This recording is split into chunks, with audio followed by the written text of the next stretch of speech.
8 billion people on this earth. 8 billion. And a lot of us still feel alone.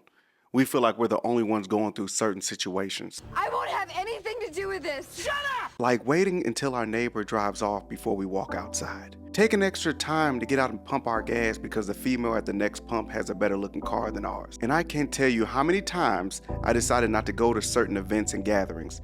Not because I wasn't feeling well or because I couldn't afford it. I didn't go to a lot of events simply because I didn't have anything to wear. One of the many times I tried avoiding embarrassment, avoiding being judged by others. The question is, am I the only one going through this?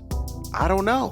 Because when I look around, it looks like everybody got life figured out. Most of the random people I see in public, they seem happy. But what's really going through their mind? Now, I briefly touched on how powerful the mind is in my latest video, but the presence of schizophrenia, multiple personality disorder, those are great examples, proving that we never really have full control over our brains. Some people with schizophrenia describe their thoughts as being controlled by someone else, or that thoughts have been planted in their head. And the worst part is, most people with mental disorders don't even know they have it. But they say only 23% of the adult population has some type of disorder. So this may not be relatable, but anxiety?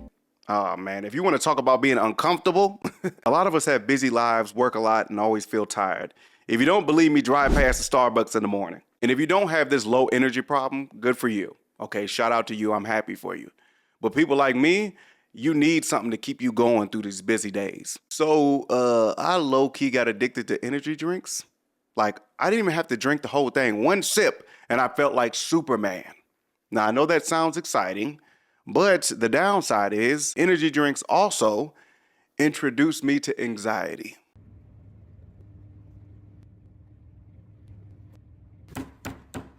The way that fear shows up in most people's lives is in the form of anxiety. Anxiety is literally nothing more than you thinking about something in the future and thinking about it in a manner where it starts to sound an alarm in your body. Now, randomly feeling anxious is annoying. I don't disagree, but at least it don't affect my job or career. Now, I have to warn you, this next clip will shock you. Well, at least it shocked me. How do you separate yourself from that? Because I know that when you did Black Panther as well, you had to, did you say you had to go to therapy to kind of pull yourself out of that? And then Jamie with Ray, you know, I know it can't just be 3, 2, 1 action and you just, and fall right out. There's no blueprint to it. You know, I think for me, I take every job as a learning experience, you know, and I try to learn something from each one. I try to grow and I try to grow. And I never knew that I had to come out of a character. That was the first time I was actually like not feeling like myself, and I was like, man, I'm like depressed. I'm super like emotional. I'm like non-emotional rather, you know. And, for where I kind of had to go for like Eric Killmonger, like that was a guy that I really kind of cut off a lot of emotions and love, you know, from a lot of people. I was isolated for a long time before I actually started filming. And then coming out of it, I had to I had to get used to being around family members and friends and being normal and talking about regular stuff. It was a whole different thing, and therapy definitely helped me. And that was, you know. Now, I know what you're thinking. Stop being such a little. Yeah, it sounded like something a weak-minded person would say. Even in the amazing movie Tropic Thunder starring Ben Stiller, Robert Downey Jr., and Jack Black, they made unsubtle jokes about actors losing themselves in certain characters they play. Robert Downey Jr. becoming a black man. For 400 years, that word has kept us down. What the? And Ben Stiller playing a mentally challenged farmer named Simple Jack. Although the jokes are hilarious to me, it's considered dark humor, seeing that Heath Ledger passed away months before the release of The Dark Knight, where he played a crazy, deranged sociopath. It was an amazing performance, by the way. But many people believe his role as the Joker had a negative effect on his mental health, which may have led to his untimely death. And watching Michael B. Jordan express his feelings in this interview shows me that there may be truth to this conspiracy. Imagine already having mental issues and then playing a character that has mental issues. Dark Knight comes out in theaters, and then a couple months later, Tropic Thunder comes out. Now, I know movies take years to make, so I would never assume Ben Stiller purposely made this movie based off the incident. I truly believe it was bad timing and a coincidence. Are you crazy?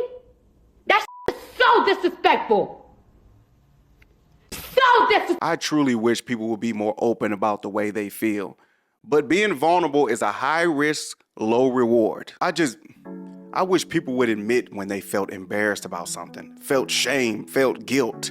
But it's not gonna happen. Yes, it would have a negative impact, but it also would have a positive impact on others, letting people know that they're not the only one feeling that way, and they're not the only one that's going through that certain situation. But I must admit that I was tired of being so hard on myself, tired of overthinking everything, and tired of avoiding embarrassment.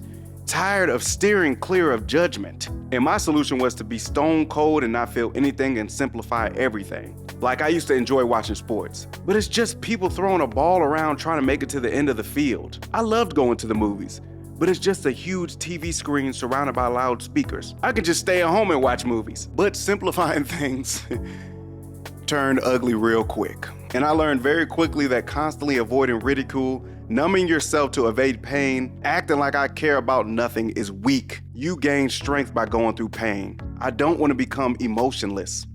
I want to love, I want to be passionate about something. So I don't mind being embarrassed when I take an L. Because when I eventually win, it's going to feel 10 times better. It's okay to be embarrassed sometimes. Feeling is good. Just learn how to control those emotions. That's when you really win.